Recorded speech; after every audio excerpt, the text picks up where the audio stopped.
Continuing to grow in your relationship is not optional. People get it mistaken so often to think that they can choose to not keep evolving and improving as a person in their relationship.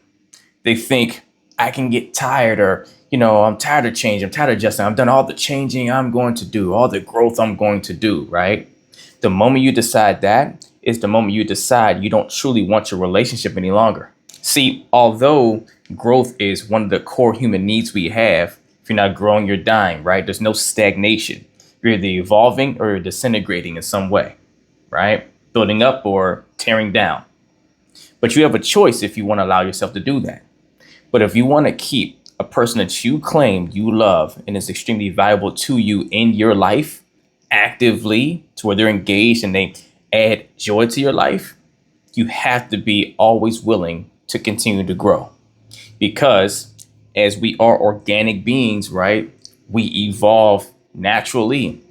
You are not the same person exactly to the T that you were 10 years ago or the 10 years before that or what have you. Growth is an ever ongoing process. And so therefore, needs and dynamics change for individuals and relationships. Interests evolve. The things that you used to like, maybe you don't like as much. You like something else now, right? And so if you don't stay on the gas of continuing to stay at the top of your growth and who the new you is and who you're evolving into, and being aware of who your partner is evolving into and trying to figure out how to grow with them and not growing apart or stop growing altogether to where they're leaving you behind, you're setting yourself up for a really painful failure if you truly do value your partner. If you have reached a space to where you truly feel I'm done growing, I don't want to grow or change anymore, it's because you have concocted a narrative in your mind that you've aligned with that makes growth equate to pain. It's painful to grow for you. It's not pleasant. The benefit on the other side is not there for you because whatever you've deemed it means to grow is something that is not rewarding on the other side. But growth is one of our fundamental core needs because it's there to service the one thing that we all want to expand more, which is your spirit. Your spirit's always seeking further expansion and further expression.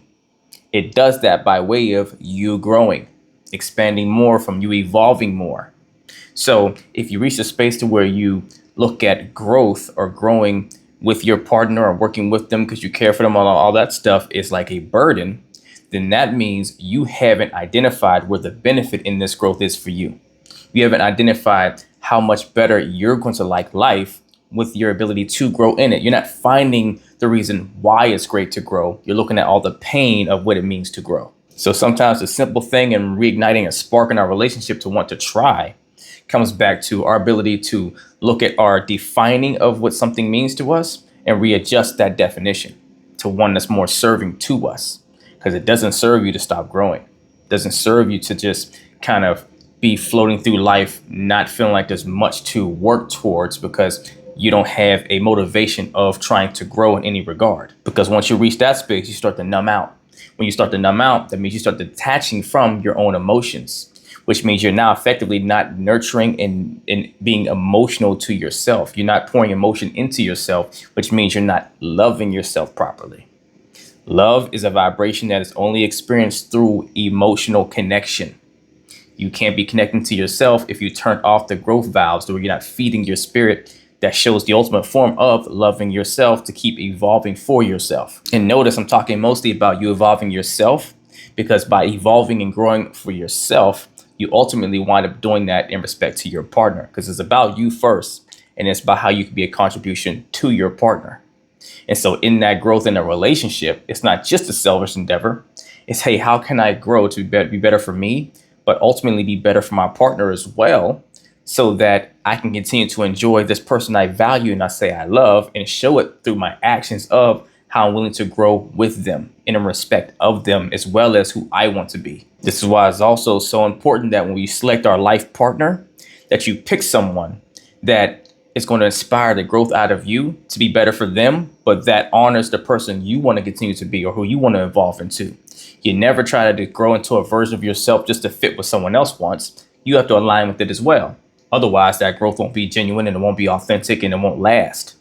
But if you pick a partner that inspires you to always be a better you, then it's always motivating for you to want to continue to grow and put that effort in, take that next step in light of them, but ultimately for your benefit as well, because you actually want to become the person that you're working on growing towards that they benefit from. So if your partner's been complaining or starving for some level of growth out of you, things that they require from you, or they've evolved into a new person that they have different needs from you now, don't look at it as a painful sore spot and move and run away from it. Lean into it. Our best growth happens at the edge of our comfort zones, right?